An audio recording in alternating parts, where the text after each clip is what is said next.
சென்னை கோயம்பேட்டில் உள்ள தேமுதிக அலுவலகத்தில் அக்கட்சியின் பொதுச் செயலாளர் பிரேமலதா விஜயகாந்த் சர்வதேச மகளிர் தினத்தை முன்னிட்டு அன்னதானம் வழங்கினார். இது குறித்த கூடுதல் விவரங்களோடு இணைகிறார் எமது செய்தியாளர் காண்டிபன். வணக்கம். மேலும் விவரங்கள்.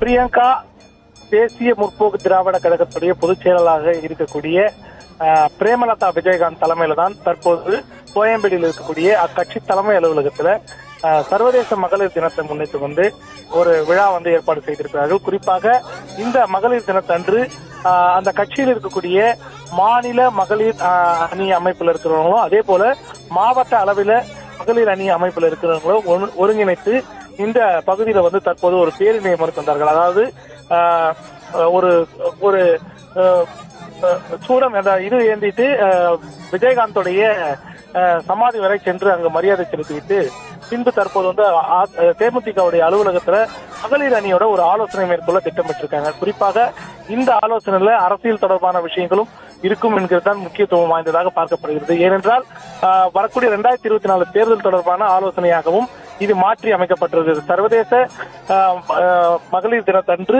இந்த ஆலோசனை மேற்கொள்ள பிரேமலதா விஜயகாந்த் திட்டமிட்டிருக்காங்க. அதே நேரத்தில் இந்த ஆலோசனை கூட்டத்துக்கு பிறகு இங்க வரக்கூடிய பொதுமக்களுக்கு அந்த உணவினை வழங்குவதற்கு உண்டான ஏற்பாடும் செய்யப்பட்டிருக்கிறது. அதிலும் பிரேமலதா விஜயகாந்த் அவர்கள் பங்கேற்க திட்டமிட்டிருக்கிறார்கள். பிரியங்கா, செய்திகளை உடனுக்குடனும் துல்லியமாகவும் தெரிந்து கொள்ள சப்ஸ்கிரைப் பண்ணுங்க.